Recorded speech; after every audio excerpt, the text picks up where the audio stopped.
Mes chers amis, en ce jour, je voudrais vous parler des périls qui, à l'heure présente, nous menacent dans nos intérêts spirituels et dans nos destinées éternelles.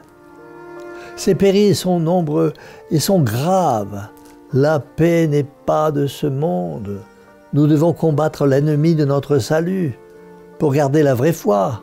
Et pour tout dire en un mot, mes amis, la foi catholique, c'est le credo que vous avez appris dans votre enfance avec ces 12 articles. La foi catholique, c'est le credo qui peu à peu prend notre âme et l'élève au-dessus d'elle-même. Ce n'est pas quelque chose de froid, de mort, c'est quelque chose de vivant qui éclate sur nos lèvres quand à genoux nous écrions « Gloire soit rendue au Père, au Fils et au Saint-Esprit ». Mes chers amis, il n'y a pas deux sortes de foi. La foi du savant et la foi de l'ignorant, la foi du riche et la foi du pauvre, la foi du prêtre et la foi du charbonnier. Il n'y a qu'une seule foi. Il n'y a aucune différence. La foi, c'est la foi. Et nous devons préserver notre foi. Car, mes amis, il faut le dire, la foi est en péril. La foi se meurt, elle languit, elle tombe, elle meurt chez une foule d'hommes et de femmes qui n'ont presque plus rien de catholique que le nom. Et chez combien d'autres n'est-elle pas morte tout à fait, comme la lampe qui s'est éteinte, comme l'arbre qui s'est desséché, comme le cœur qui a cessé de battre.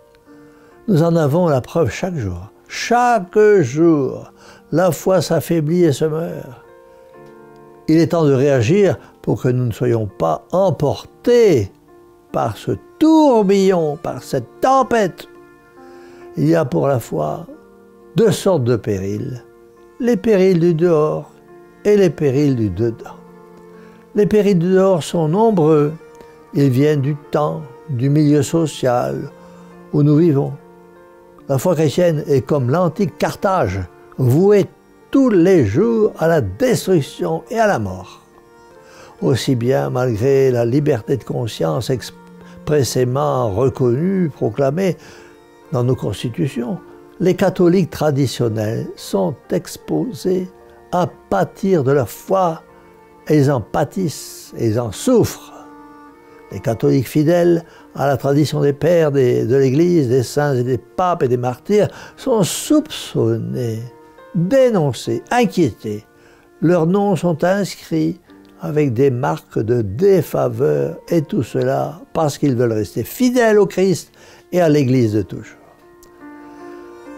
Malgré tout, mes chers amis, soyez fidèles, gardez donc la vraie foi. Mes amis, il y a encore un péril qui détruit la vraie foi. C'est ce que l'on regarde sur Internet ou la lecture que l'on fait. On a dit que la presse est une grande semeuse d'idées à travers le monde, sans parler de l'Internet. Assurément, l'image est juste. Elle convient bien au rôle de la presse, des médias. Mais vous le savez, mes chers amis, la presse ne sème pas, ne répand pas en tout pays rien que de bonnes idées, saines, élevées, capables de porter au bien les générations qui les recueillent et qui s'en imprègnent. Elle sème, hélas, elle répand à profusion des mensonges, des théories risquées, des blasphèmes, des calomnies abominables, des impiétés qui font frémir. Et toutes ces feuilles, tous ces journaux, tous ces livres, toutes ces vidéos sur Internet, pleins d'outrages contre Dieu et contre ses serviteurs, sont diffusés à profusion et peu à peu font naître la suspicion, le doute, l'indifférence, l'impiété.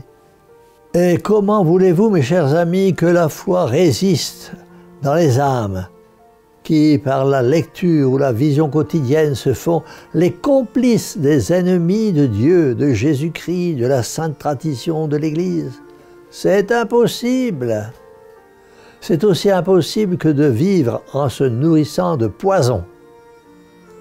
Ah, mes amis, je pourrais continuer encore longtemps à vous parler des périls qui risquent de mettre votre foi en faillite si vous n'y prenez pas garde. La foi est un trésor. Gardez-la avec un soin jaloux. Et si l'on essaie de vous la prendre, défendez-la.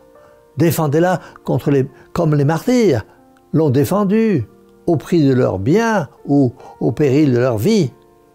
Défendez-la en vous-même pour ne jamais céder ni aux sollicitations, ni aux violences dont vous pourriez être l'objet. Défendez-la dans l'âme et le cœur de vos enfants, pour qu'ils soient élevés comme vous et qu'ils grandissent comme vous dans la sainte religion de vos pères. Et même si vos enfants se détournent de vos enseignements à cause de ce qu'ils entendent ou de ce qu'ils voient sur Internet ou à l'école, ne vous découragez pas. Continuez vos enseignements paisiblement et surtout priez. Priez beaucoup pour eux, la Vierge Immaculée. Défendez votre foi jusqu'à votre dernier soupir et au moment de quitter la terre, que votre dernière parole soit encore pour dire à Dieu, en traçant sur vous le signe sacré de la croix, Credo Domine, Seigneur, je crois. Demandez à la très sainte Vierge Marie ici présente, elle qui fut toute remplie de l'amour de Dieu et de la foi, de vous donner la grâce, de la fidélité à la fois des pères, des saints et des martyrs. Mes chers amis, la foi est aussi une vertu. Pratiquez-la donc. Au jour de la Passion, les apôtres doutaient de leur maître.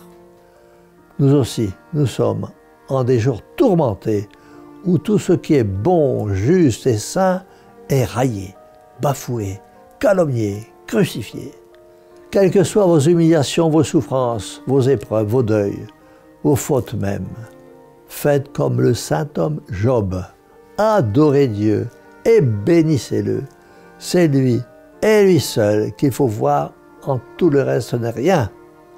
Mes amis, l'apôtre Saint Paul, arrivant au terme de sa vie, jetant un coup d'œil en arrière, ne put se défendre d'un sentiment de légitime fierté.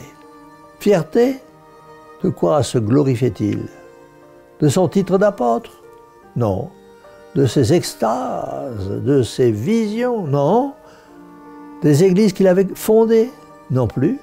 Il se glorifiait d'avoir souffert pour Dieu et il écrivait « J'ai gardé la foi ». Quelle parole, quel exemple, mes chers amis.